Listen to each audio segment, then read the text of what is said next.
I declare this the 16th ordinary meeting of the 176th session duly constituted and called upon the Secretary to read minutes from the last meeting.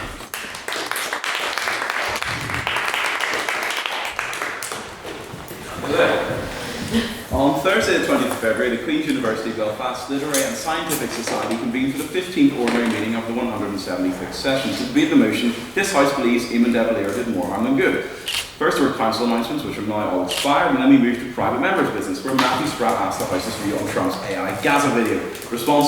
Interesting responses were heard from both Theo McDonald and Tom Burns, HLM. Hussein Badera asked the first clips from Shrek 5 have been released, and they're abysmal, he declared. Responses were heard from Fintan Lawler, disgraced HLM, Luke Collins, and then we moved to Jonathan Massey, who raised the Che silence. Dermot ignored me, very rudely, and then responses were heard from Matthew Spratt, Toby Jones, and Tom Burns, HLM. Q Child raised how Elon Musk may have been off his face on ketamine. Responses were heard from Ryan Hoey, HLM, Noah Ras, Flynn Nugent, Charlie from Fianna Fáil, and Calvin Black, HLM. We then moved to President's Questions, where Raytheon asked, I'm not sure if this is an ask or an observation, but said, you went to a pimp table at Kremlin. And Dermot said, I won a competition. These are pimp gifts. I did avail of the pimp tables, he said. Matthew Spratt said, would you consider banning questions about your pimp life? Dermot gave him a response. Ryan Hoey, HLM said, on the topic of pimp tables, how was your lunch with Theresa May? It was very nice and awkward, Dermot said. Tom Burns, HLM, where would you recommend going to see a group of drugged up right-wingers share their opinions? I think we all know where that is. Jonathan Massey said, what do you have for lunch? He said, a cigarette. Hugh Child, what's the naughtiest thing you've ever done? I stole a packet of Werther's Original, but I returned them. What force motivated May to run through the field of wheat? Her legs, the president said. Luke Collins said, what age would you like to pick? What age would you pick to fight Mike Tyson? 12, for some reason. I think I might have misheard that one. Calvin Black, HLM asked, what did you do that caused such shame for you to stand for the presidency? I stole a gavel and gone, very funny. Flynn Nugent said, what was your favourite hair on Theresa May's head? And they shared an intimate picture of Theresa May and her hair. Then a voter of prior opinion was called. There was 18 votes for the proposition, 9 for the opposition, and 17 abstentions. Thus the motion carried. First in the proposition was Beth Minham. De Valera was a creature, a glory hunter, often accredited for others' achievements, a Holocaust denier with poor economics and a dodgy record of women. Beth took us on a journey through time, right back to the Easter Rising in 1916. Sadly, Beth questioned why De Valera spent the war frolicking around America when people were dying, why he abrogated responsibility in treaty negotiations, and why he stoked the Civil War and then regretted it all after. He won in the end and created the country he envisaged, all whilst riding on the success of others. First on the opposition was Theo McDonald, who replaced Trevor England for the longest speech ever.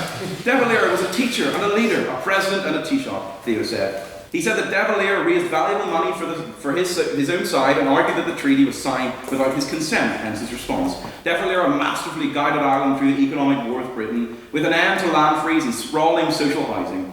Theo said under De Valera, Ireland was a supermajority Catholic nation, but De Valera was not in bed with the Catholic Church and pursued religious equality, ostensibly. Yes, the man is a weirdo, he said, but a leader, much like our own Dermot. Second on the proposition was Oran Lafferty. The opposition masked the core of who De Valera was. Oran said that De Valera could not compete with Collins, neither in appearance or power. The economic war showed his inability to govern the state. Whilst men, women and children starved, De Valera claimed success. For true blue nationalists, he prioritised his own interests. He ignored the discrimination that went on in Northern Ireland, and he had weak dialogue with Britain. He left behind the people of the North instead of seizing the opportunity.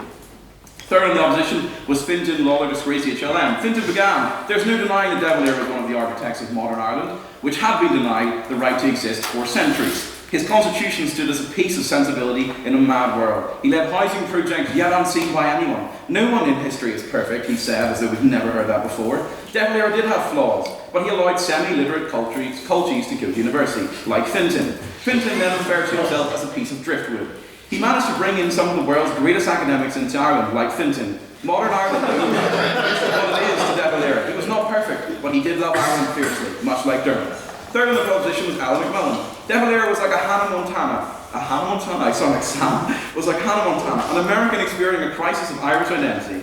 On the Anglo-Irish Treaty, De Valera knew compromises were going to be made. He knew there had to be scapegoats, and so that he put out those to take the blame when he didn't want to, so that he could deliver the sweet kiss of freedom. When Churchill put Irish reunification on the table, he looked the other way. He wanted custody of the aspiration. He wanted it, but he wasn't really ready to pay the price of it. He pursued protectionist economics, he had archaic views on women, and he had sympathies to Hitler. The society that Dev led was trapped in time. Third on the opposition was guest speaker Kieran McDermott, chair of UCD Fianna Fáil. Kieran started with an entirely impartial and non-biased tangent about Fianna Fáil and their involvement in treaty history. Kieran said, in the 1930s, Europe was on the brink of war, congratulations, with various different authoritarian regimes taking power. But De Valera was aware of this, ostensibly. He annexed the blue shirts in 1933, 7 years before the British government banned Oswald Mosley's black shirts.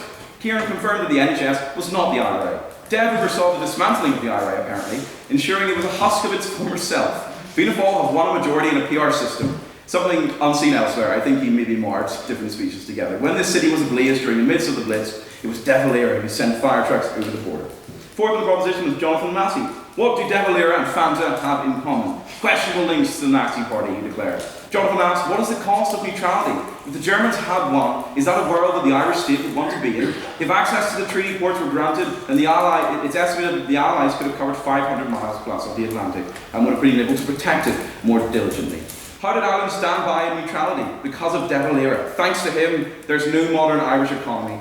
De Valera blocked changes recommended to him by the Minister of Finance because he believed if they changed the UK trade agreement, it would damage agricultural output. By the 1960s, Ireland is underdeveloped, agrarian, and far behind the rest of Europe. Fourth on the opposition is Sam Hazlitt, whose speech I must admit I struggled to cut in good faith. The first thing is the surprise that I am speaking on this, for I am a Protestant, he said.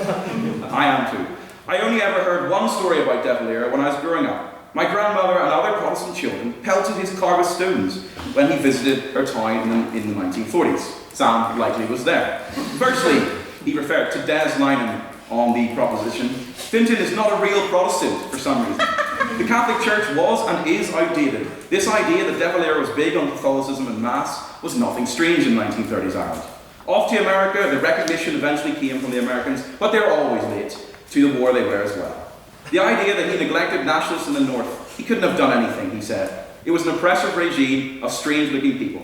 He then referred to Ella and her comparison of Dev to Anna Banana.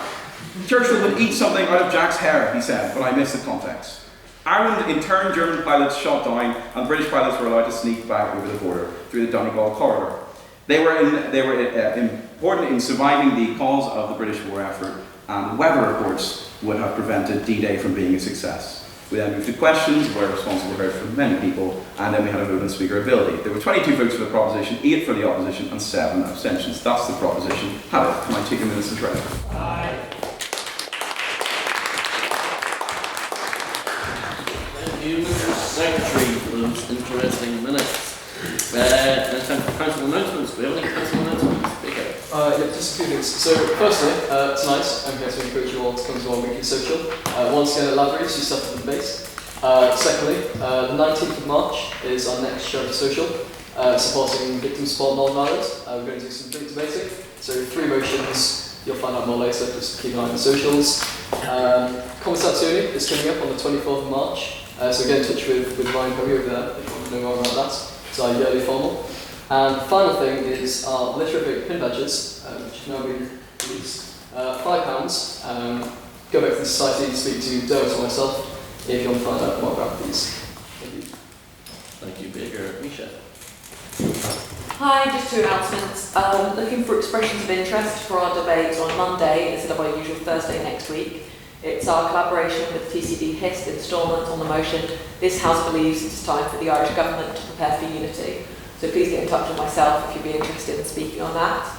Also coming at the end of the month, on the 27th of March, we have the Duffering competition for Best Speaker of the House, which is one of our annual competitions. For those of you who don't know, it's a special debate in which the motion is announced to speakers with 15 minutes to prepare ahead of time. Keep your eye out for the sign-up form, which will be going out soon, and we'll also likely be holding a preview of the competition. I'd really encourage all of you to have a think about signing up for that. It's always a good evening, and there'll be a special guest chair of the debate to be announced. Thank you. Ray? Yes, as school's convener, I don't get to make many announcements. Screw you. But anyways, I'm not done. On Monday, we're having the annual schools competition. Just wanted to say that it should be fun. No one invited, but just put it out there. Thank you, Ray. Any other council announcements? Okay, now is time for private members' business. This is your opportunity to raise anything you've seen in the news this week, or anything you'd like the House's opinions on. So does anyone have any pieces of private members' business? Ryan, Stephen, if you want to speak. Right. So, the meeting in the Oval Office between Trump and Zelensky happened, and it feels like a million years ago, but it was actually last Friday. What does the House think of this? And so, since then, obviously, America has suspended support to Ukraine in terms of arms sales. What does the House think about these latest developments? Anybody on Trump and Zelensky's meeting in the White House? Ray? I feel like, you know my name, I feel like I should speak to this being an American. I'm sorry. I haven't watched the video. I can't bring myself to watch it. I think I might throw up. That's a good comment on the issue. Very good. Why are you like fucking with me? You're not elected for your opinion. You're just there to sit and look pretty. Yeah. What's your opinions there? Sorry. Does anyone else want my job while I'm at it? But anyways, I just want to say I'm sorry. It's no good telling us, right? Tell me. I will say that my dad has.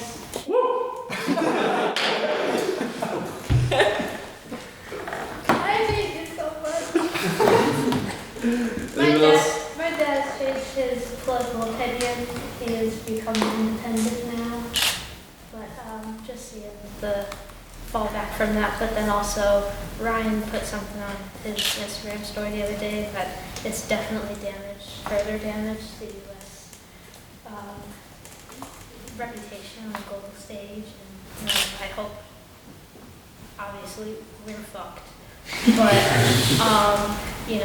Europe, I hope we can do better than us. Jack?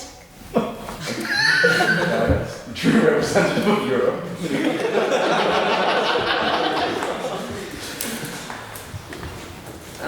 Nathan Phillips. Elliott, I think, what if a bomb drops on your head right now as a response to the question, what if Russia violates a peacekeeping agreement? It's my favourite response to any interview question ever. Tom Burns. Tom Burns. HLN. HLN.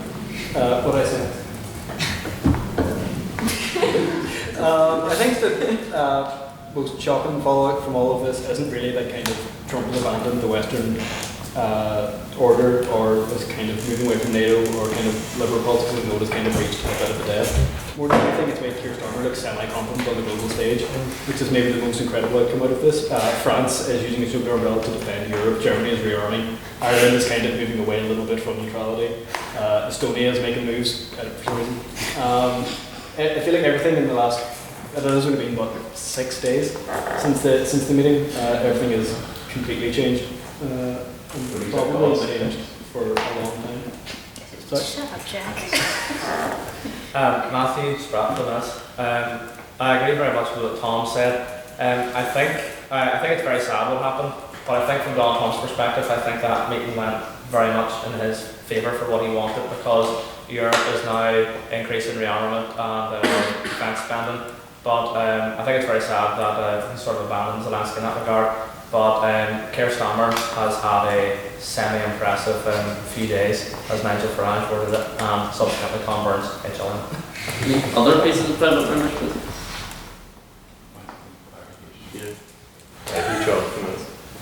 Trump did his first State of the Union for his second term as well, and in which he declared that Elon Musk was in fact the leader of Doge, which directly contradicts what he told a federal judge. Also, afterwards he released a statement which started with the phrase "Shalom Hamas," in order to tell Hamas stop doing what they're doing. But I just figured everyone would appreciate the phrase "Shalom Hamas." Any other pieces of private membership? Don't worry. The Glastonbury Festival lineup came out today, and I'm pretty disappointed. The glass. I had thoughts on the last piece of program. I'm not allowed to respond to that. Nothing would be. Anyone on the Glastonbury lineup? Henry, I think it's interesting that Neil Young is headlining Head of Gracie Games. I think that she's like, because her listens are like 500 hits the last year, and I thought some of that like you really find for some really big artists were not getting the in the presentation, but yeah, fire right up on the road. I think that's the first time the sentence fire lineup. Fire lineup of speakers we have tonight. Anyone else on the Glastonbury lineup? Who's the old one this year? There's always an old one for like nursing. Rod Stewart. Oh, is Rod Stewart there again? I withdraw my question, I'm satisfied. It's you, Sam. You're on Pyramid stage. What? Alright, that is the end of private members' business. Any piece, now time for President's questions. Your opportunity to ask me anything you want. It's not political or about my sex life. So, any President's questions? What sex life?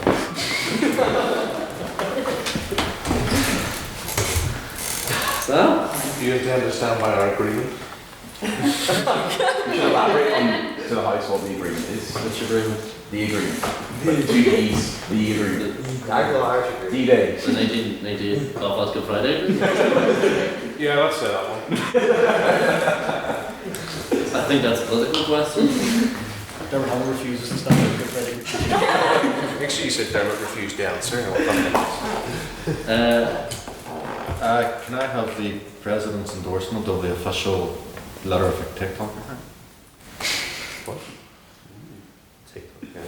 You may, as long as I'm not on it. Any other President's questions? If you could see Sam at any festival, what would it be and what would he sing? Ooh. Well, the All Ireland Flies in Belfast this year, and I'd like to see Sam sing either I Wish I Was Back Home in Derry or The Nation Once Again. Any chance, Sam? What's the flag? Does anyone want to explain what fly is to Sam? I would just grab Sam in as well. They're a charity fundraiser. Sam Hazlett singing A Nation Once Again. All Ireland flag. Flag. Any other President's questions? What did you have for breakfast? I had 4 square bars today. They were very yummy. You had them in the evening, I saw you. Yeah. No. That was my 5th and 6th square bar. I had 4 when I got up. I bought them last night in preparation for having them this morning for breakfast. Any other President's questions? What would be your biggest difficulty if you were a travelling piano salesman? Moving the piano. If you in your office could have a shouting match with any world leader and tell him that he doesn't know how to run his country, which world leader would it be? What if a bomb dropped in your head? Like? Any other President's questions? If a bomb did drop in your head, what would you do? Not very fucking much. Are you going to charge yourself a call for that statement? Actually, on the point of bottles of port being owed, Jonathan, I do believe you will bottle of port to the House for your last speech. And I will expect its presentation at the next Prolific event you attend. That's where I'm going. And I have an excellent memory for these things, so I shall not forget. Unlike when I forgot to text you about it for this week, but I will remember, Jonathan. Given the new OCMs and given the length of time it's now been without someone overseeing the port fines, will the President commit to investigating putting a new person in the position of overseeing port fines? I haven't considered that. Volunteers can you? Because I'm going to rely on you for something. We get the port fines by next year. Does anyone want to volunteer to be presidential? Well, I'm not picking fucking you. We will revisit this next week, and I will find a suitable enforcer to procure my bottles of port. believe the last time Royal Report was given out was my first ever debate, which was now a year and a half ago. So there you go. I've never paid one. I have sworn many times, but I sought myself an exemption from the rule, which is something you can all do if you buy me a bottle of port. Means testing the fine, is that a thing?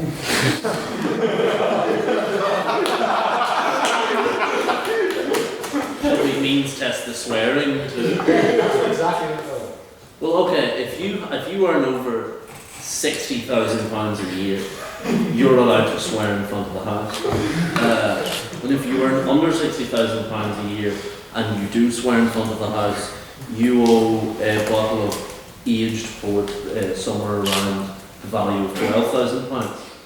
So that's kind of the financial means testing. We're going to do the opposite of means testing, but more interesting. Mean testing. There we go. Any last President's questions? Another one from John. More of a point. I believe this means that they could.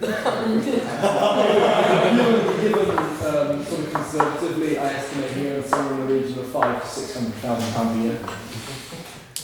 He's never bought me a pint either. That's why Last one. Was the one over here? You know what? I want to be quiet. Best. Alright, now it's time for our vote on. Oops, talking to my friend now it's time for our vote on prior opinions. This is what we think of the motion at hand. What is the motion at hand, please, Mr. Secretary? This House regrets the proliferation of AI, artificial intelligence, for those unaware. Well, explain what proliferation means to Distribution, the widespread population distribution of artificial intelligence will lead to the decline of Western lands. Alright, those that do regret the proliferation of artificial intelligence, please raise your hand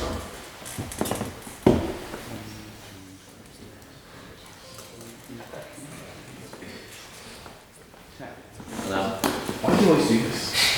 I'm better at counting than you. Those that do not regret the proliferation of artificial intelligence, raise your hands now.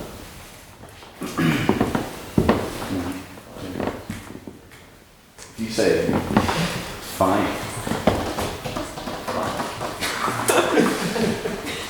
Those that would like to abstain?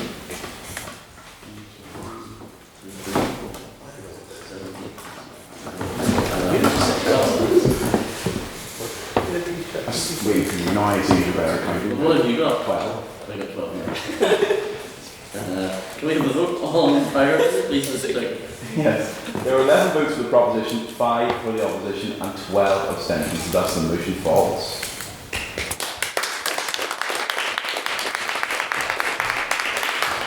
Alright. So a quick read through the rules. Speeches are 7 minutes. The first and last minute is protected time. Protected time is when you cannot offer any interventions or points of information. Protected time is symbolised by the sound of the bell. There we go. Already ahead of me. This is not new. If you swear you owe the House a bottle of port to be presented at your next literarific event or meeting, the next one is next Monday, so I look forward to receiving it from Jonathan. If you need to leave the room at any time, do so between speeches, do so quietly, and remember that noise carries from outside, and we don't want to hear you, we want to hear these 8 lovely speakers. And without further ado, to open the debate for the proposition, I call upon Aoife McAuley.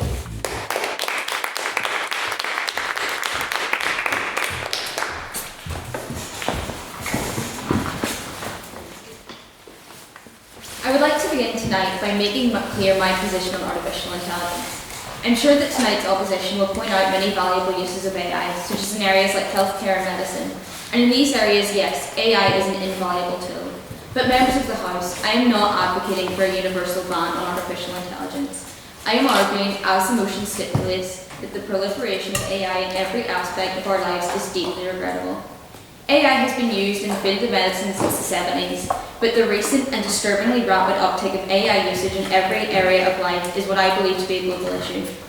The implications of this escalation will be felt in any number of ways. For example, as Jonathan will discuss further, in the dehumanisation of journalism and art, or its impact on society's views on women through the near unlimited potential of AI deepfakes, as Katie will describe. but the area which I believe is most in danger from the threat of AI is our justice system. I'm sure most of you in the House are aware that machine learning, AI and LLMs work by analysing massive amounts of data, searching for patterns and trying to recreate those patterns on its own. In other words, AI can only analyse and learn from whatever data humans give to it. You might sometimes hear AI described as a vehicle for unbiased decisions. This narrative is unequivocally false. Some of you might remember Tay, Microsoft's first attempt at an AI chatbot for Western audiences. Released in March 2016, the service had to be shut down by Microsoft just 16 hours after its launch because the bot began to post inflammatory and offensive tweets on its Twitter account. The reason for this was that Microsoft had designed and marketed the bot with the basis that it learned by interacting with Twitter users. People soon realised how easily exploitable this was, and within a couple of hours, humans turned this innocent little bot into a drug-pushing, Holocaust-denying racist. Although this bot had a vastly different use case from AI utilised in law enforcement and courts, all AI has the same core way of functioning. They are fed, yeah. Say AI had a function where it would repeat what a user said to it. So while it did have some inflammatory comments, a lot of the segments that it made weren't because the neural network generated them, it was because users would say, AI, tweet this thing, and then say, AI would go and do it. Yeah, a lot of them were like that, but there were also quite a few that were, literally the AI had learned to become like an alt-right. Like it kept tweeting about like ketamine for some reason for ages. No one wanted that, it just did that, but I learned it by itself. Well, I didn't learn it myself, people taught it. My point stands. Although this bot had a vastly different use case from AI utilised in law enforcement and courts, all AI has the same core way of functioning. They are fed data from which they cannot independently differentiate fact from fiction or good from bad, and all data is treated with equal weight. To unleash this on our justice system and hail it as an objective decision maker would be an irreversible mistake, and not only have we already begun to do so, we are actively planning on how to take it further. AI facial recognition has been used by UK police since 2016. While it is an amazing tool when it works, when it doesn't, it leads to innocent people behind bars, and the majority of the time, these people are people of colour. A study published by MIT found that facial recognition technology has an error rate of 0.8% for light-skinned men, but an error rate of 35% for dark-skinned women. This means that for every 2 women of colour correctly identified by AI facial recognition, there is 1 false positive. The reason for this massive disparity in error rates is widely agreed to be because of the disparity in arrest rates between white people and people of colour, causing their faces and personal data to be more likely to exist in mugshot databases, which leads to them being more likely to be misidentified as suspects. I'll take that POI now. Yeah, AI, when used in a legal setting, is typically used as a tool alongside with forensic methods. So human, what do you call it, input is certified here. So if it's a 35% modifier, which is quite high, which legal authorities will be aware of, they'll take it maybe as a tool of informing, but certainly not the equivocator of the issue, if that makes sense. Okay, well, in about 2 sentences, I'm gonna tell a story of a guy that got arrested, like literally because he was identified by AI facial recognition, so that's not always the case. Ladies and gentlemen, as I mentioned earlier, for AI to be infallible and unbiased, humanity must be infallible and unbiased, and this, unfortunately, is impossible. But let's step away from hypotheticals for a moment. Robert Williams, an African-American man, was gardening with his wife and 4-year-old daughter when he was arrested in his front garden. He was accused of stealing 5 watches from a jewellery shop after being wrongly identified by AI facial recognition software. He had no criminal record and was completely innocent, but he spent a week in jail and his daughter was left traumatised because of the biases of human-trained AI models. Williams' story is just one of many, and unfortunately, most likely one of many more, as AI is growing faster than legislation can keep up with. At the time of Williams' arrest, there were no laws regarding the use of AI in policing in either the US where he was arrested, or indeed the UK. Today there is more legislation in place, but many police departments simply ignore it. Last year, Miami police admitted that although AI facial recognition is sold to the general public as being used for only serious or violent crimes, they use the software for all crimes, even those as petty as shoplifting. The UK government states that AI facial recognition can only be used for policing purposes where necessary, proportionate and fair, but as I'm sure we can all agree, these conditions are extremely broad. Ultimately, AI is extremely difficult, maybe even impossible to properly legislate, because it is a technology which is developing so incredibly rapidly, and this means that any use of the technology by law enforcement is dangerous. To claim that the proliferation of AI is not regrettable is to accept a reality in which innocents are jailed based on the whims of an algorithm. As far as humanity is concerned, that is all that the decisions made by AI are. We do not truly know how AI thinks. We cannot predict what it will do any more than we can predict what a human will do. As a matter of fact, according to research conducted by researchers at the University of Zurich, it is in fact easier for us to predict what a human will do than what an AI will do. So if humans cannot understand why an AI model made a particular decision, how can we verify that the decision it makes are any more valid than that of the average person? And if we cannot verify this, then why on earth are we trusting it with someone's life?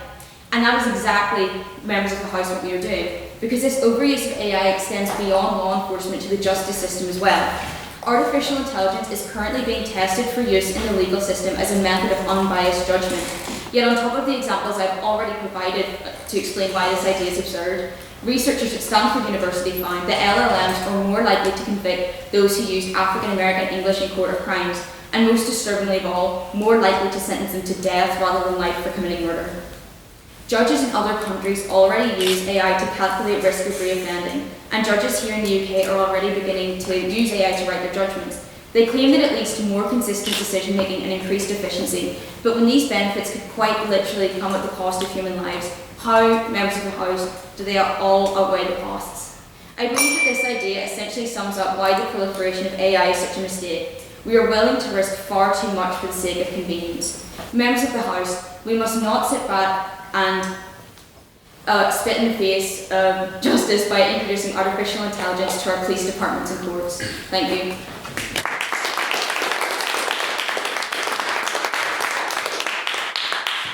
Thank you, Aoife, for that fine speech, and now open the case for the opposition, Kingsman. Before I start my speech, I'm going to say I'm not going to give an in-depth technical speech about the nuances of how AI works. Instead, I'm going to tell you the story of automation throughout time. I'm going to start my speech by telling you a story. It's 1811. You're a textile worker in Manchester.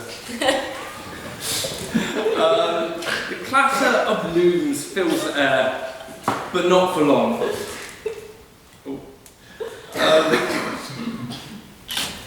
New machines are rolling in, machines that can do your job faster,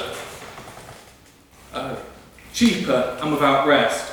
You're worried about mass unemployment everywhere, your livelihood, your dignity, your future are all hanging by a thread. So you join the Luddites. You smash the machines, you fight back. But despite your best effort, despite the best effort of the Luddites, the machines won. The Industrial Revolution didn't happen because of some protesters in Manchester. The Industrial Revolution didn't replace jobs, it created new ones. On that point? No, thank you. And today, this motion asks us to regret the rise of AI. Just as the Luddites regretted the loom, but regret didn't stop progress then, so it won't stop progress now.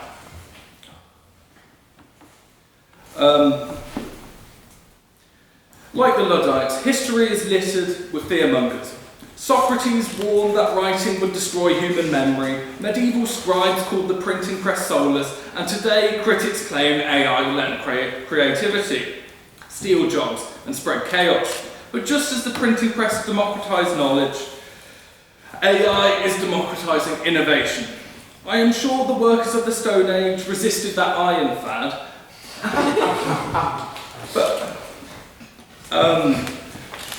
but now tools like Grammarly automate grunt work, freeing teachers to mentor and engineers to innovate, rather than acting as a spell check. And yes, jobs will change, but they'll also grow. The World Economic Forum forecasts 97 million new AI-driven roles by 2025.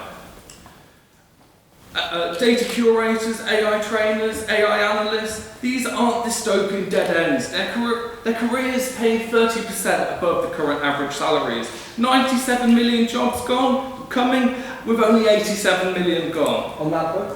No, thank you. Does this mean AI is flawless? Of course not. But we regret a luxury we can't afford. When cars replaced horses, we didn't regret the automobile. We built seatbelts and traffic lights. So let's tackle AI's risks head on. Deepfake porn. Criminalise it, like the EU's AI Act does. Use detection tools like Microsoft's Video Authenticator to stamp it out. Fear the end of creativity? Tell that to some artists. Who's...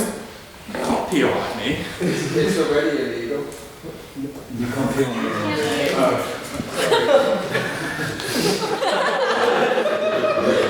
Thank you.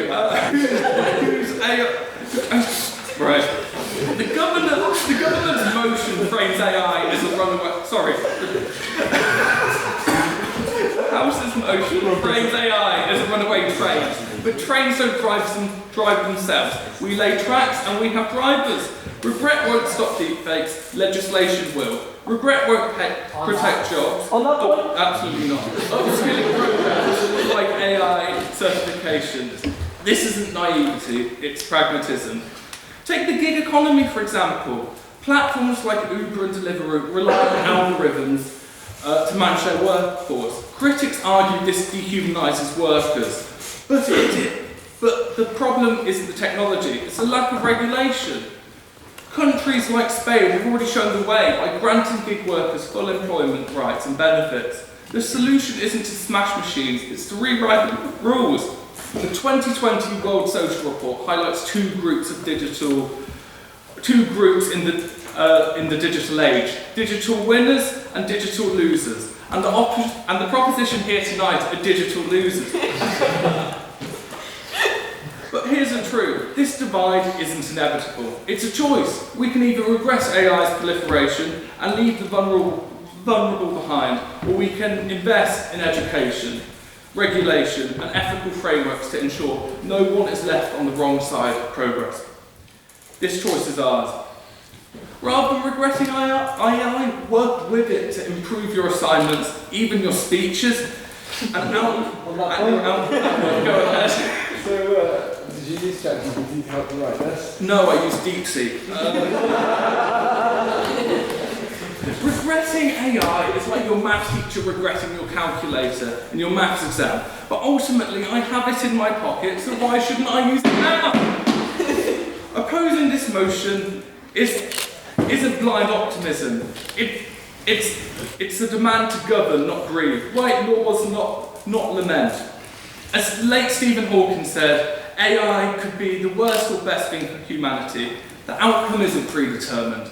It's for us to decide. Regret is the enemy of innovation. The Luddites didn't stop the Industrial Revolution. They inspired fairer labour laws. Let's channel the spirits not into smashing machines, but to shaping the future where AI serves humanity. Oppose this motion. Don't regret, progress, master it. I urge you to... Yes,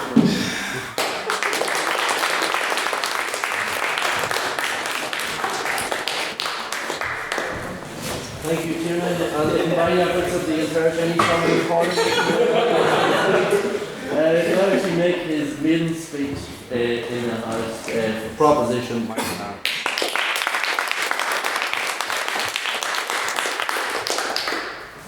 Good evening, everyone. Lovely to be here. I'm a second-year computer science student, and yes, the stereotypes are true. Public speaking is not my forte, and as Thomas said, this is my maiden speech. But feel no need to go too easy on me.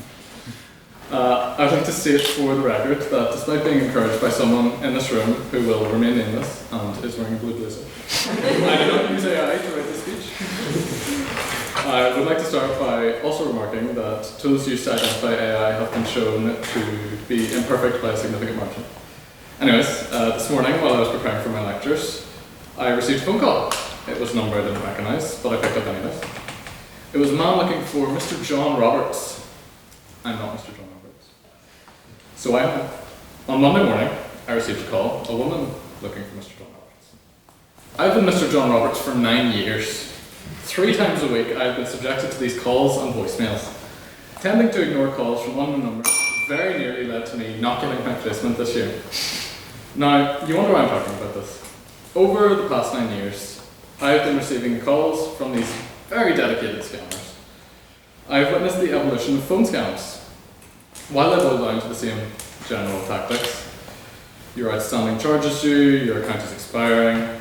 They are becoming increasingly more convincing.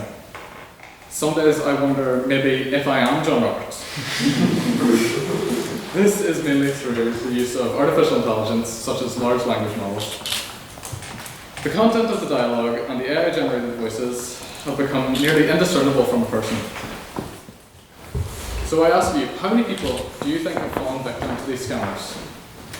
Now that we've taken time to educate Massey, she uses her most choice swear words, which I am unfortunately not allowed to repeat. But there are many who don't have people to educate them. How many more will have their savings, their livelihood, and their future stolen as a result of the continued and unrestricted development of AI? While I am talking about AI-generated speech and text, I wanted to bring up the space of artificial intelligence and its effect on our generation, and even more so its effect on the generations that will follow. AI-generated content has flooded every corner of the internet, and most of it is just awful. I remember a conversation I had with my housemate and a member of the opposition, Tiarnan. He was telling me of a series he'd been watching on Instagram Reels. The best way I can describe it is Game of Thrones set in space based on anthropomorphized vegetables. The main details I remember were about the carotenoids, the broccolites, and of course, the aubergine empire. While this may be a funny concept, and while it may not be inherently problematic, the near limitless volume of it combined with the way it is being consumed en masse by members of Gen Alpha and now Gen Beta, it is becoming more and more concerning day by day. We've all heard about the shortening of attention spans that has been happening since the early 2010s, and especially with the release of TikTok and its mini clones. Has anyone actually tried to have a conversation with a 12-year-old in the past year? I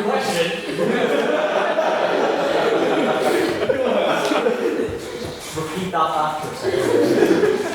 No. I worked at a summer camp last year, and it is nearly impossible.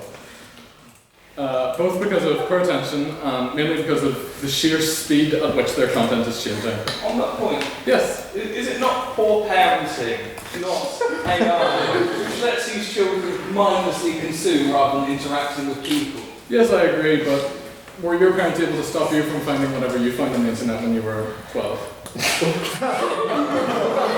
Yes. Hi. What I'm having a phone.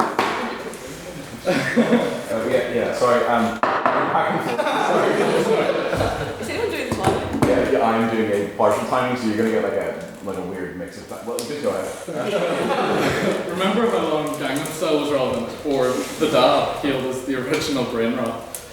They lasted the better part of a year. They might last a week now. This rate of change has isolated Gen Alpha and Beta from the rest of the world in a way that we've never seen before. Now, with AI-generated content, this change has only accelerated. This gap has grown. What does this have to do with AI?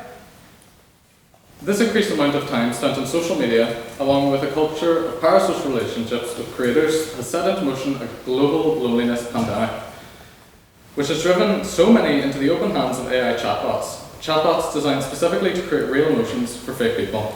Is this such a problem? Yeah. There have been documented cases of chatbots suggesting that users should end their lives to be with them forever. This has led to the death of numerous young teenagers, all to boost some CEO's revenue. There are even reported cases of a glitch in Google Gemini, causing it to say, quote, "This is for you, human. You're not special. You're not important. You're not needed. Please die, please." On that point? Yes. I think I've seen the logs for that conversation, and they were very, very strange. It was a series of specific instructions, and then long lines of, it looked like kind of statements. It wasn't a normal conversation where it suggested that. It was very clearly quite complicated prompting to try and get it to say got something like that without explicitly telling it to. Well, I apologize, I hadn't seen the full logs. I had only seen the question that this responded to, which was about household revenue. I would like to finish my leg of this debate by doubling back to the question asked by us and highlighting the definition of proliferation, as I didn't know that. Simply put, it means the rapid growth in a concept or amount. Here I wanted to focus. Here I wanted to focus on that word rapid, because indeed the rate of growth of artificial intelligence has been incredibly impressive. But as Aoife said, global legislation on the topic can't keep up with this pace of growth. And as I'm sure we all remember, the writers' strikes in 2023 were in large portion due to the growing fear that the use of large language models such as ChatGPT and more recently DeepSeek would undoubtedly be used to replace them. It took 148 days, an estimated loss of $6.5 billion US, and 45,000 jobs lost before this regulation on AI was secured. Yet again, to boost the bottom line. As a member of this House, I regret this, and I implore you to as well. Thank you.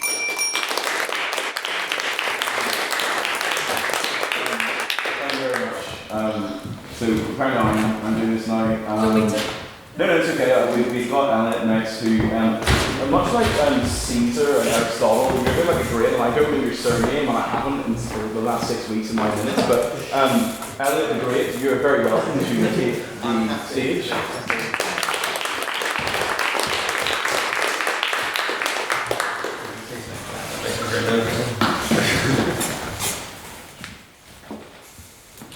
Alright. I realised I've not pulled my notes up before I got up here, but here we go. I'd like you all to cast your eyes back to before the AI debate, to before the internet was created. Imagine that you're Bob Taylor, creator of ARPANET, or Sir Tim Berners-Lee, creator of the World Wide Web, about to usher in a great technological innovation.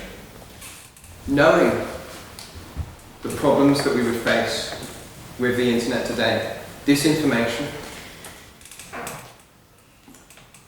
extremism, cybercrime, would you still create the internet? I would, and I think you would too.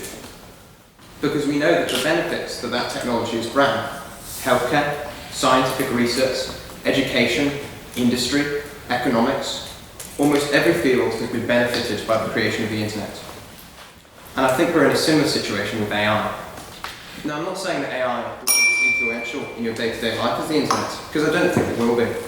But I do think that 10, 20 years down the line, if someone were to pose you the same question but centered around AI, you would say yes. On that point, what we on the proposition oppose is not AI itself, it's the proliferation, which is the rapid, the degree to which it's rapidly being taken up in use. I think that it's been proliferated a lot, around a lot of fields, and I'll talk about that. But I don't think that you can have a technology without avoiding a rapid expansion of it. The same thing happened with the internet and the dot-com bubble, and there were loads of regrettable applications of the internet. I think unfortunately, it's unavoidable that people become very enthusiastic with new technologies. So I think they're entwined. Anyway, I'd like to convince you that AI is doing more good than harm, not as a future prospect, but right now. A couple of fast examples. AlphaDev has created a new method for sorting 3 to 5 elements in an array, 70% faster than efficient algorithms. That doesn't sound amazing, but anyone involved in computer science, and I'm sure many of the people in this debate can tell you, sorting algorithms are an extremely important, extremely recurring problem. AlphaTensor discovered a new optimal method for matrix multiplication, which comes up a lot in data science and mathematics. GNOME, another AI system, has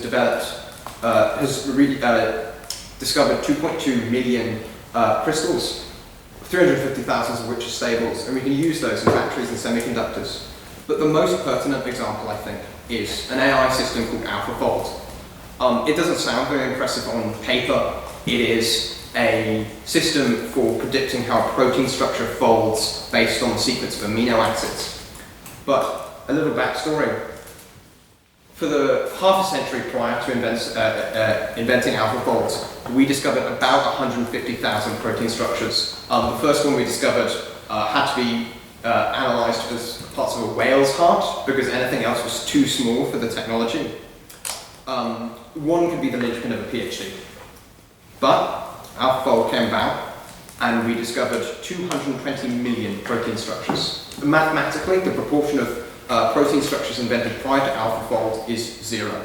It's been cited in well over 30,000 papers, and it's got lots of modern applications. It's helped us develop a vaccine for malaria. it's helped us preserve the effectivity of essential antibiotics because it teaches us more about the antibiotic-resistant enzymes. And it's helped us learn more about cancer research, schizophrenia, and other conditions that often have a basis in proteins in the brain and body.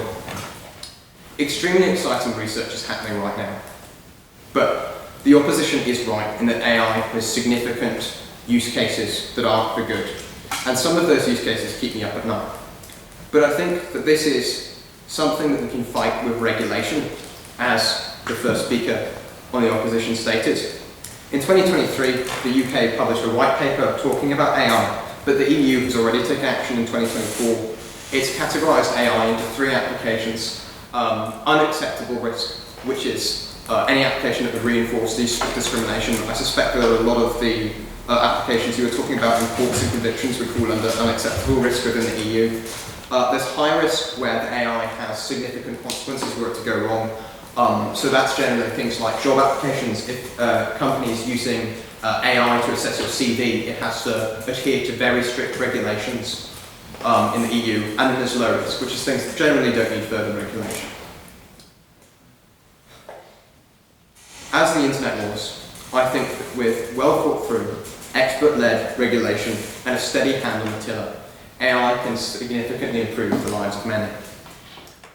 Now, I got through that speech quite a lot faster than I was anticipating, and that's all she wrote, so I think I'll use this time to address some of the prior speakers' points. The first is your points about convictions, which are absolutely true. I think it's a very bad idea to use AI in courts, which is why the EU has taken measures against it. But it's always going to detect AI negatively in courts because AI generally performs best when it's operating on high signal-to-noise ratio data sets, which essentially means it's a large data set and the number of data points in that set have a high degree of accuracy. That's why AI does very well in playing chess, because it can train on hundreds of games with grandmasters who have played for decades. So that's why we don't use it for convictions, and we always fare very badly with convictions, because it's got convictions are a data set with extremely high variance.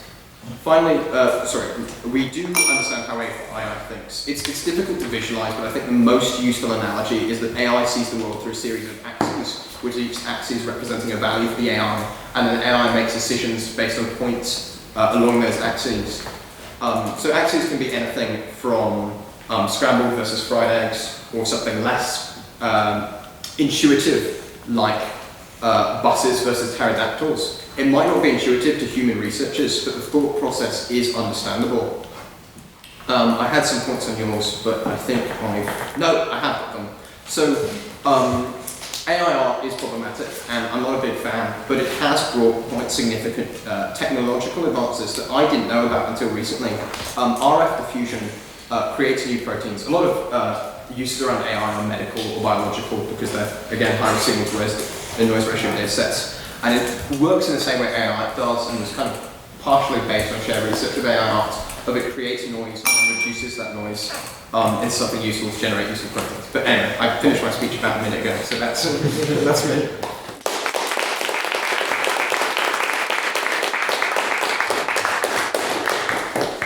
Thank you, Elliott, for that fine speech. Now to continue the case for the proposition, also making a move, is Kate Ryan.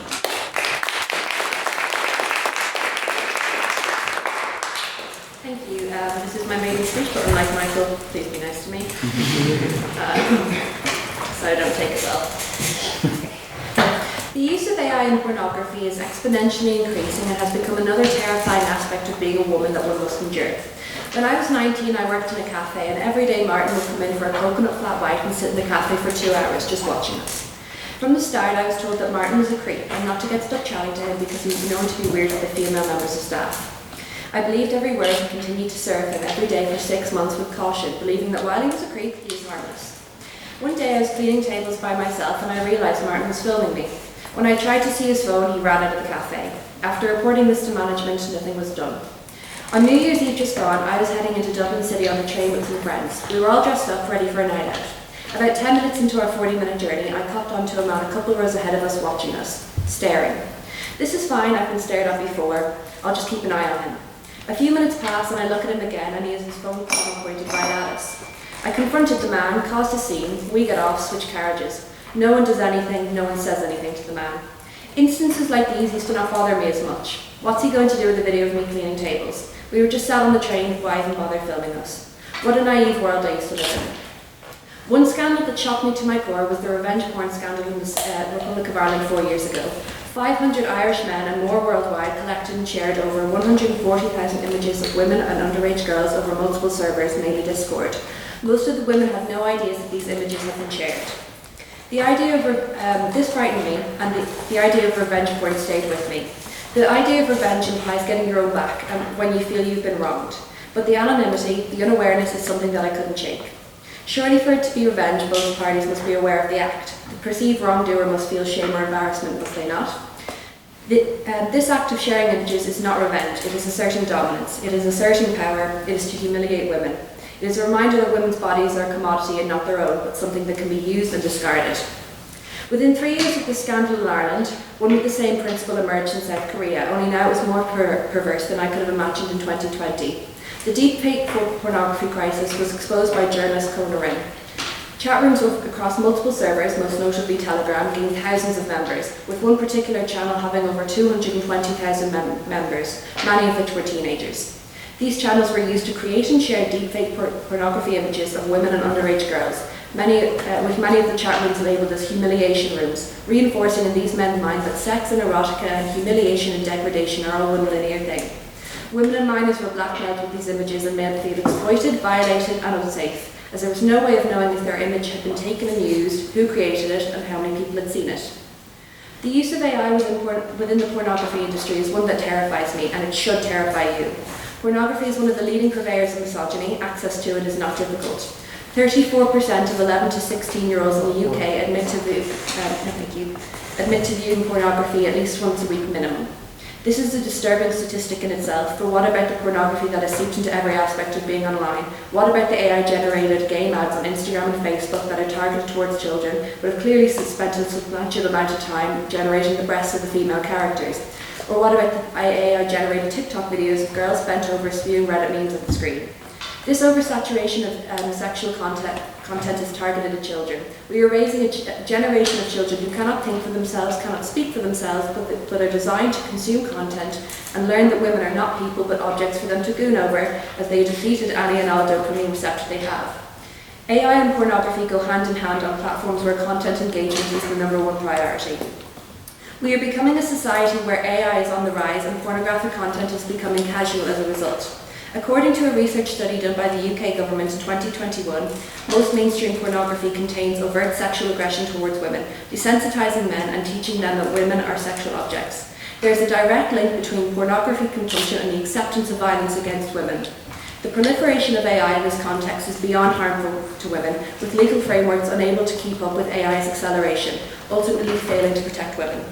Many countries do not have specific legislation that criminalises AI-generated porn. While more countries are introducing laws on revenge and image-based sexual violence, with the Republic only introducing theirs after the scandal I discussed in 2020, these laws do not include deepfakes, giving many the opportunity to exploit these loopholes and violate more women. Even in cases where these laws do exist, enforcement is an entire different battle. This AI-generated content rapidly spreads across platforms and websites, making them near impossible to track and remove entirely. This, along with a complete lack of accountability for AI developers and these platforms, mean there is no safeguarding for women and young girls. There is no incentive for these companies to care either. They profit from user engagement but fail to implement security measures that protect against this. It is too profitable to care about women's safety for these companies, and legislation cannot keep up with the speed at which AI is growing. The laws are insufficient, difficult to enforce, or non-existent. We are fostering a society that revolves around porn and devalues women, stripping them of autonomy and dignity. I spoke about how many of the perpetrators of the South Korean deepfake scandal were teenage boys, and I have discussed that over a third of adolescents in the UK consume this content once a week minimum. Ladies and gentlemen, we have reached a point of crisis. We are raising a generation that believes this content normal and that views women less and less as people but as objects instead. I am terrified for the future ahead and the safety of my sisters. I have no idea what happened to the videos that were taken of me by those men. I can't help but wonder what was done with them, where they ended up, what far corner of the internet they might be on. And those were the only instances that I noticed I was being filmed. To anyone in the room that thinks my fear regarding these videos is an over-exaggeration, I ask you to reconsider. I am scared, as is every woman you know. You might not be someone who would do these things, but I guarantee you know someone who would. I have become scared and untrusting. With hundreds of thousands of men sharing these images, why shouldn't I be? Especially after the case of Giselle Pellicote just gone, I have become aware that predators are everywhere, hiding in plain sight. I don't know where my images have been shared, if they've been shared at all, but I am telling you I'm living in fear. As a woman, I have been catcalled, followed and spiked, but what frightens me most is not knowing and being watched. AI is being used as a tool to harm women. This House should regret the proliferation of AI, as it has unleashed a new terror on the world and on women that cannot be undone. Am I being paranoid or conscious? Thank you.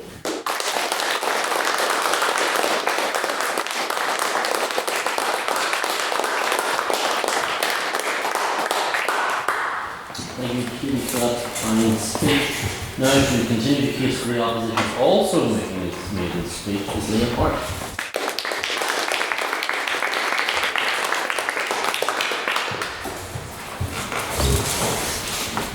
Thank you very much for having me. I think I would like to reiterate about possibly going easy, but I'm very excited to be here, and some very, very important points have been made thus far. But in my opinion, I couldn't possibly regret the proliferation of AI, because the proliferation or rapid uptake of use in AI has indeed been sudden, but I believe that we can and must keep up with legislation. Regulations, particularly in the EU, have kept up with AI thus far, and for this reason, I do oppose the statement that I regret the proliferation of AI. Why is this? In some ways, I believe that it is preparing us for the future. Quantum computing is a field in which I am immensely interested in, but it is immensely dangerous because experts envision it will be able to break our current forms of encryption, throwing society into chaos. This is just one example of a future technology which will be incredibly hard to keep up with and indeed create legislation for. For this reason, I do see AI as a bit of an opportunity. It allows us to look ahead to the future and what technologies may spring upon us, hence allowing us to create legislation for future technologies before they become commonplace. Going back to AI itself, however, it's no secret that it does fuel innovation. For instance, in 2019, MIT researchers used AI to discover penicillin, a groundbreaking antibiotic that wipes out drug-resistant bacteria. This was done in just 3 days. And as mentioned by Elliott, DeepMind's AlphaFold cracked the protein folding problem, revolutionizing medicine overnight. 300,000 scientists worldwide now leverage this AI discovery to accelerate medical breakthroughs.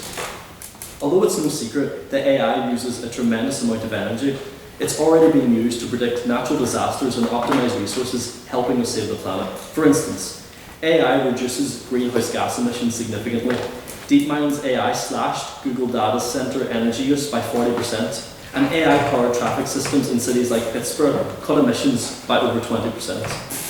AI's proliferation means smarter energy use, less pollution, and a brighter future for our planet. And in some ways, regretting AI means regretting these groundbreaking solutions. Next, let's talk economics. PwC says AI will pump 15.7... No, thank you. PwC says AI will pump 15.7 trillion into the global economy by 2030. And that's not just money. It's jobs, it's opportunities, it's whole new industries springing up over the next 5 years. And WEF predicts AI will create 97 million new jobs in just a few short years. However, speaking of jobs, it's commonly argued that AI is taking away jobs from the creative industries. And while there's certainly more competition, and much more so, artists who see AI as a resource instead of a barrier are benefiting hugely.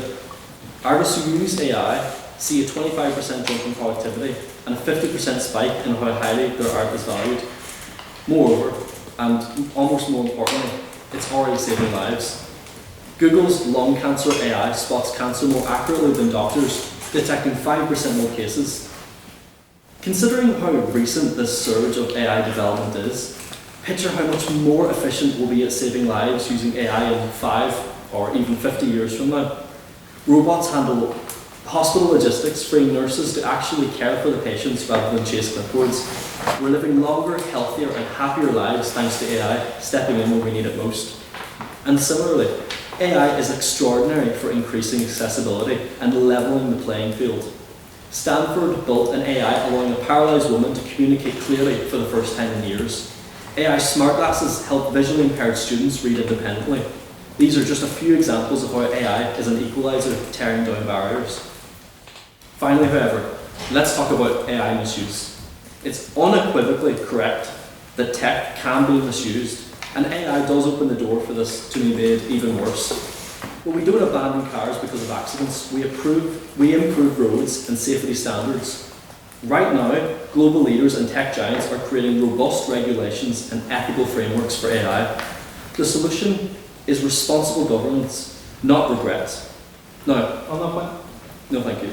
Now, as mentioned before, some argue that AI is growing faster than the legislation can keep up with. But I argue that this rings true for automation throughout human history, as Tiarnan indicated. Ladies and gentlemen, alongside establishing data privacy, continuous monitoring and legislation, investing in training and accountability, to me, this is the way forward. And ultimately, I truly believe it's crucial that we stop fearing AI and its rapid development. Instead, we should aim to harness its full potential alongside regulations to propel us into a more equitable and innovative future. And that is all the points I had to make out. Stop a little bit. Thank you.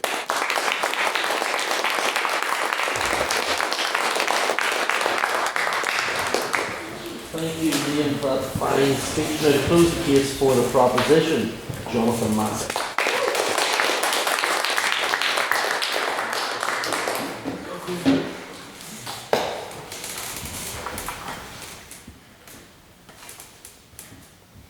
Make it fair. On the 25th of February, a number of newspapers published with the same cover wrap. Make it fair. The Guardian, the Daily Telegraph, the Sun, the Star, the Daily Express, the Times, the Mirror, the Independent, the Daily Mail, the Scotsman, the Yorkshire Post, and more. All published with the title, Make it fair. Why? Because AI presents a serious threat to creative industry. What does the proliferation of AI actually look like? Right? When we say the proliferation of AI, what are we talking about? Are we talking about the fantastic work being done by specialist operations like AlphaFold? I would say no. AlphaFold launched in 2018 off of the back of work begun in 2010. It was the second generation launched in 2020, the third generation in 2024. Were we talking about AI in 2018? Were we talking about AI in 2020 the way we talk about AI now? The way we talk about AI in a post-ChatGPT, post-DeepSeek world? I don't think so. I think the question is the proliferation of AI. I think it's the way that it touches everyday life. It's not the way that it touches specialist applications. And we on the proposition think AI is great. We think AI has a fantastic potential in these specialist applications. But when I say I oppose the proliferation of AI, I'm talking in my speech about the existential threat to creative industries, and across all our speeches, we're talking about the impact on everyday life as felt immediately, not in the sort of more broad specialist sense, even though the work being done by these operations is excellent. In 1740, Hume, the Scottish philosopher, came out with a treatise of human nature. And he essentially argued that all ideas come from impressions, but we only know what we see, what we experience becomes what we know. And this is essentially how models like ChatGPT have worked so far. Try asking ChatGPT to create a full glass of wine and it will not, it cannot, because almost every image in its training data set has a glass half full or a glass empty, because that is how every photo of wine ever taken looks. And therefore ChatGPT cannot compute the concept of a full glass of wine. AI would not function, it would not be anything without the training data that goes into it. AI, in a way, is nothing new. But here's the issue. Copyright. What does copyright protect? It only protects the expression of an idea. It doesn't protect the idea itself, that's a patent thing. right? So here we have a loop. Opposition has told you tonight that European law is keeping up with AI. I argue that it fundamentally is not. The man who wrote the 2019 EU Copyright Directive said so himself. He's come out recently, I think just 2 weeks ago, and said that the new AI laws in the EU ignore fundamentally the copyright issue and do not address them. But because copyright only protects the expression of idea, we cannot say that AI steals. Because AI does not take these things, it doesn't store this data. It's not stealing this data. But is it using this data in a fair use way? In the UK, our fair use policy, it's called something slightly different to fair use, but it's essentially the equivalent. It covers uses such as criticism, it covers uses such as review, news reporting, research, teaching. These are all copyright exempt. Generally, when judging whether something is copyright exempt or not, there are 2 criteria. Is the usage reasonable? And does the usage impact the market for the original work?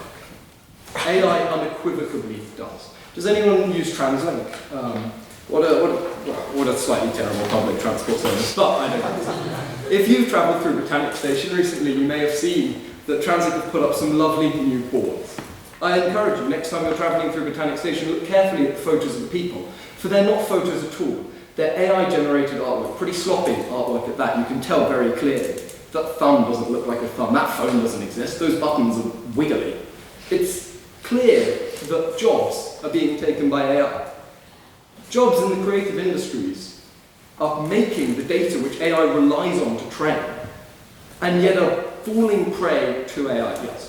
We do have AI models that don't need data to train on. They generate their own data. So it's an alternative to Stockfish, but I believe it was Google had a chess AI that played just by playing games. The one I talked about, Alpha Tensor, an Alpha Dev, they didn't train off people solving matrices, they just created matrices. Yeah, of course.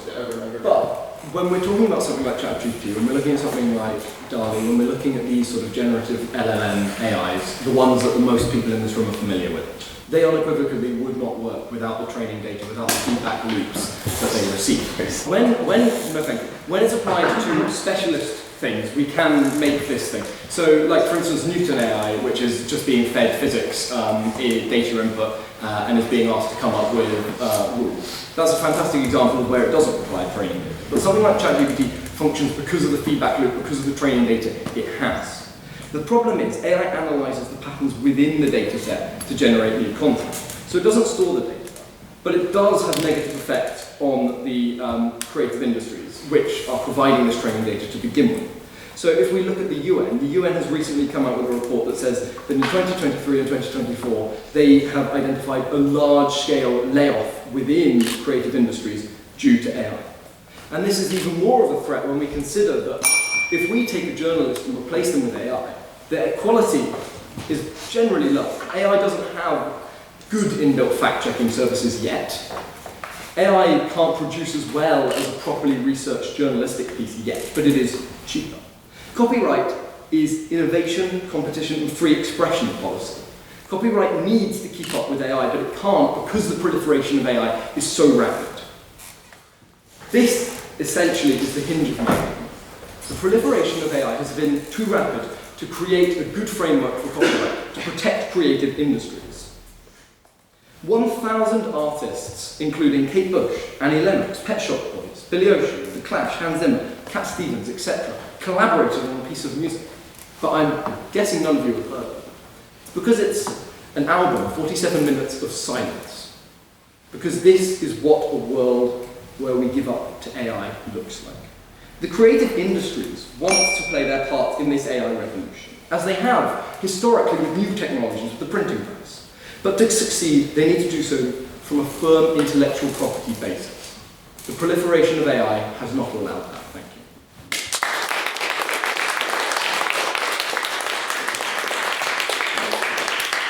Thank you, Jonathan, for that fine speech. Now to close the debate is Jonathan Deronja.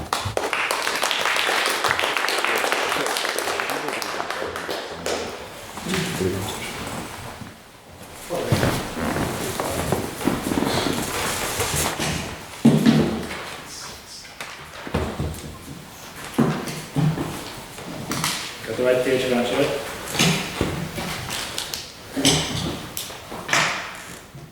Good evening, ladies and gentlemen. I'd like to thank everyone here. Hopefully there'll be a Tesla bot or something like that in the future, some transhumanist infusion of mankind and technology, but we're not at that stage yet, are we?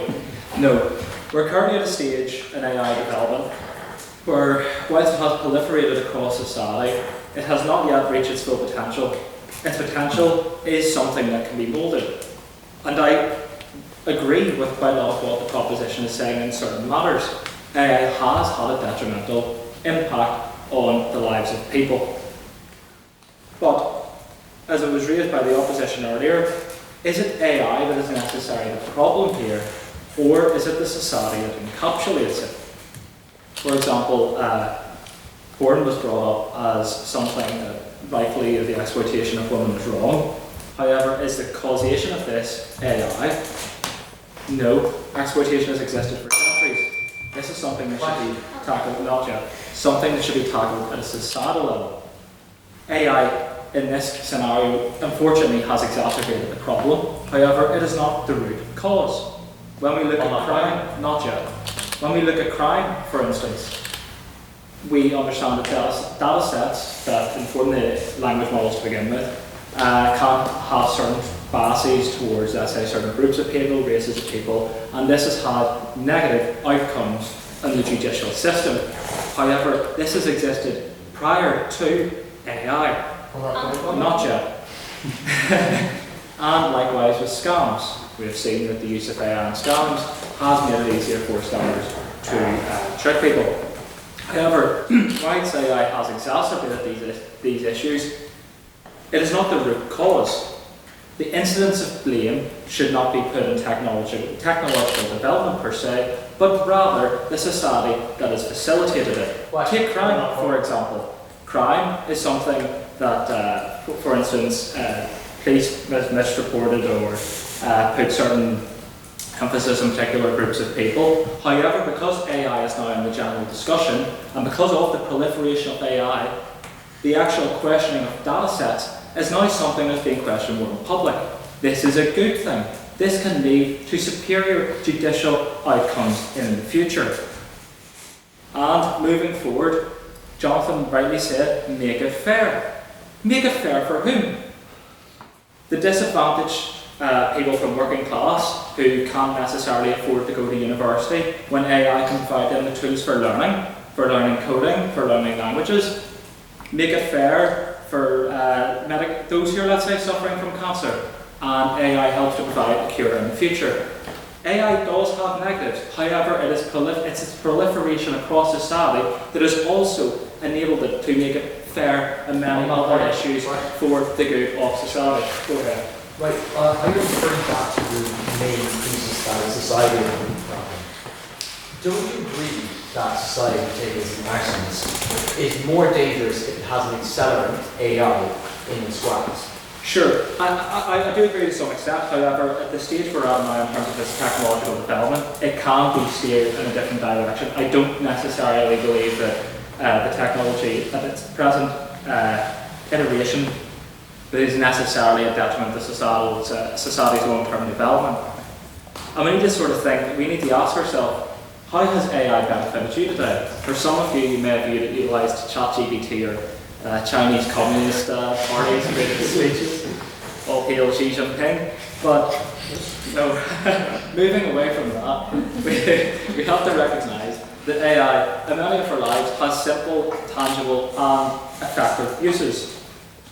Perhaps, as was rightly pointed out earlier, what is the point of raging against technological change for technological change itself? The Luddites, for example, did that. There was no vision for the future in their end to try and work with the technology, rather they simply seek to disregard it, not yet. What we here in the opposition should say, recognise is that AI does have some problems in its current format.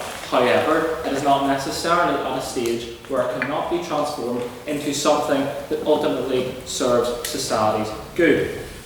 Not yet. Another thing we have to talk about, was raised earlier, is economic efficiency. Birth rates in the West and the developed world have declined to the point that societies may no longer be sustainable given the current rate of productivity. In the UK, for instance, it's less than 1.5. In China, it's something akin to 1.18. What AI in this particular, its proliferation of AI in the future can enable one person to do the job of two people, something that wouldn't necessarily be able to be done before. And this can help societies and economies move forward in light of these demographic changes. If AI can make one person do the job of two people, and that will help birth rate, surely the best job two people do to help birth rates is have kids. This is the thing. One thing that we've noticed in the developed world, as the birth rates decline, that's due to the nature of jobs or whatnot, if people are having less kids in general, and this is just a societal trend, AI can actually help facilitate what is a trend that is already occurring. So if one person can do that, say you're an accountant, and AI is, I think something that the highly replicable aspect of accounting can be done by AI. Essentially in the future, if there is less kids and less people and less accountants, that one person could do the job that was done in the past. Ladies and gentlemen, this was a speech that was dreamt up in my head on a car journey here in the rush over, but perhaps I can hammer down one point. What is the point of raging against development when we can steer it? We can steer it in a direction that's good for you, good for your kids, good for everyone. Thank you.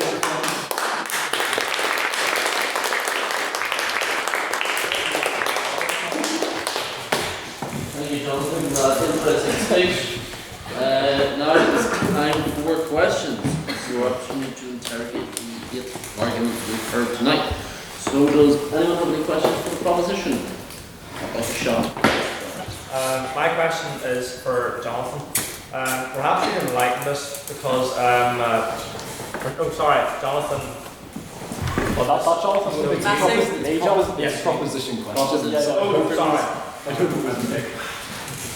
Listening skills with Matthew's back. No other. Yeah, my question is also for the speaker.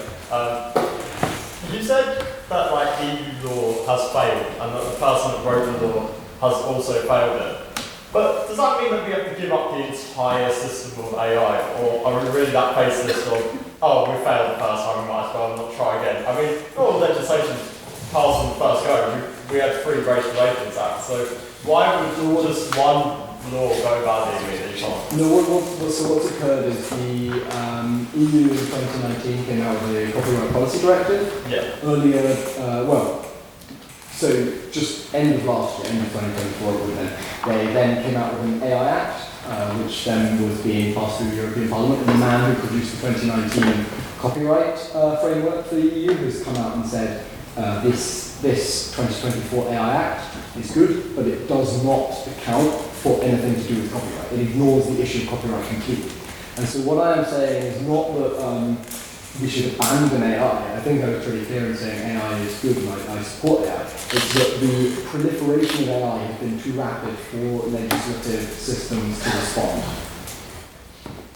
Opposition to this one? I think that you said it, the guy who made it acknowledged that it was good. And I think the EU AI Act has acknowledged the most damaging applications of AI, which I think some of your speakers brought up, of its use in convictions and its use in deepfake porn. And copyright is definitely an issue that needs to be addressed, but generally I think the most important, critical, and damaging issues and places where AI can really have a strong negative effect have been addressed quite well by the EU Act. Does anyone have a question for the opposition? Ideally not about copyright law. Henry?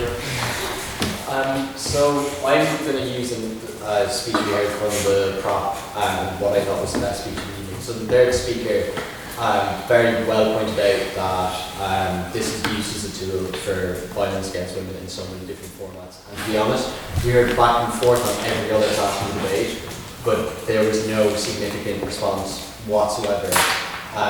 Bar maybe a claim that it's men at fault and not the AI, but if the AI is being used as a tool to exacerbate this crisis, this epidemic, then that argument is moot. So what response do you have to that if penny, because we didn't get it. I could just say that I understand that AI unfortunately has acted as an accelerant in this particular case. However, I think that the best way of addressing that problem would, AI, for instance, utilise other AI technologies, for instance, to help track people who do surrender stocks. Firstly, that can potentially be done in the future, but also what incentivises people to do this in the first place? Perhaps this is an educational problem, perhaps this is a general societal concept and things like that that need to be re-evaluated. I do think AI in this particular scenario has been negative, however, hopefully it can be part of the solution. And secondly, I think it's a reflection of a more grave societal issue that has existed for centuries.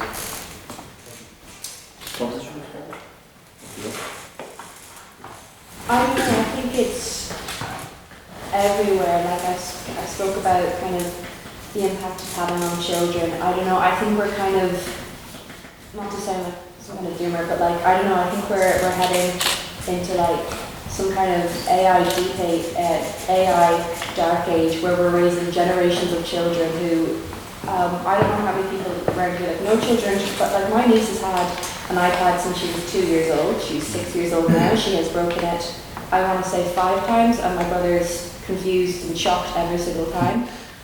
But I know that when I first like had access to the internet, I was about 10 years old. I can only imagine just how quickly like their internet skills are going to accelerate. They're going to, someone brought up like bad parenting. I don't know, I just think it like it's becoming accelerated. Like even when I scroll through reels, it's just so overtly sexual, and I can't help but think like about the impact it's having on children. Even as I was researching this, and I will preface I should have used a VPN when Googling stuff, when I went and opened Instagram, the first thing that came up was just genuinely hardcore pornography as an ad on Instagram, and it was followed by this woman who was like, I could realise that she was very clearly AI, trying to sell Viagra, and there was like no safeguarding for this. I keep getting ads for this Viagra since then, and I don't know, I just can't help, like what if you are 13, what if you are 12, and I don't know about you, when I was 11, one of the first things I googled was like 2 girls kissing, so like, I don't know, I think it's becoming so much more accessible. I think we're rotting children's brain. I think we're creating like this generation of zombies who don't know how to think. They just kind of, all they know is scroll, feel good, monkey see, monkey do, that kind of thing. I don't know, I think we are creating a generation of zombies. Do we have a stealing question? Question of both sides. Is it a sensible stealing question? Yes, it is. Okay. What is it? I still don't understand what AI is.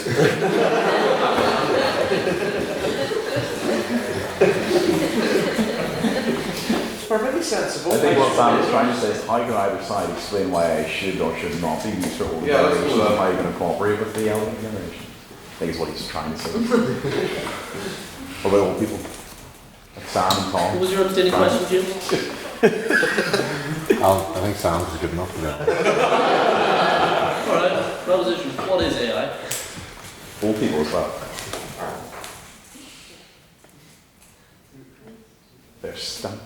Right, I know at least one of you does computer science.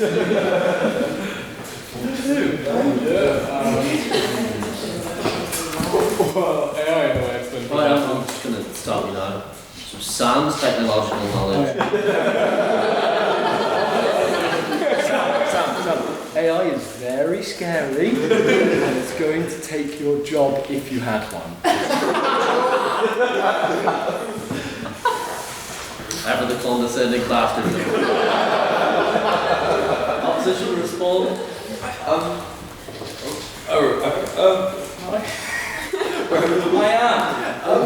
It's an algorithm. An algorithm. Tiernan. Sam still counts out money. Sam counts out money in shillings and pennies. AI is a program that tries to think like a human. That's the conventional definition. I don't think it's appropriate anymore, because I think the recent advances in AI we've seen is that AI is more of a system for finding patterns in data and then exploiting them. And that the original definition has kind of become stretched and isn't particularly useful. Machine learning in practice is very different to the concept of AI.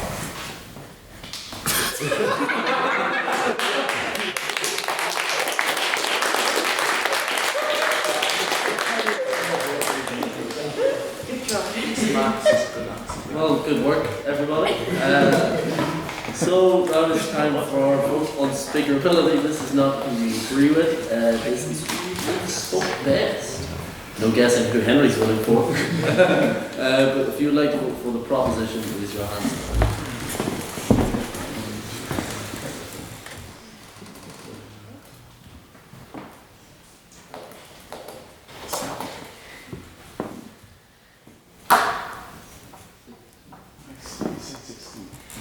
Well, 17, I didn't say James. And those, the opposition spoke best.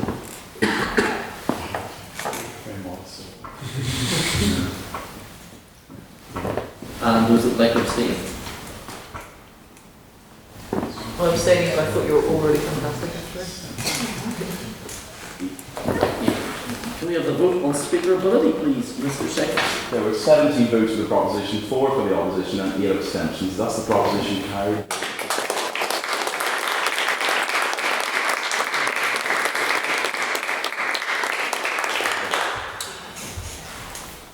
Can I just request one extra round of applause because we had 4 really incredible ladies.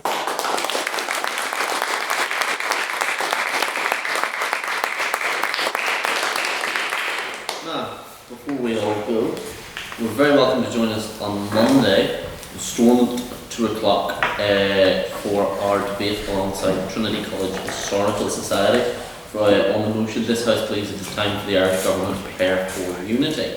If you're interested in speaking on that motion, come see myself or Misha, or drop us a message on the Lyrific Instagram page or one of our social.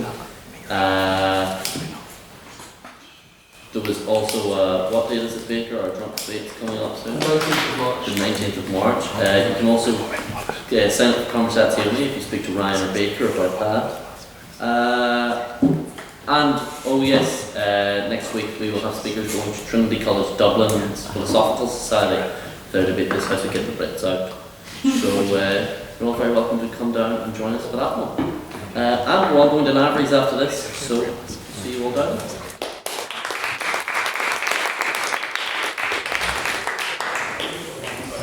Speakers in front of Why are you looking at me?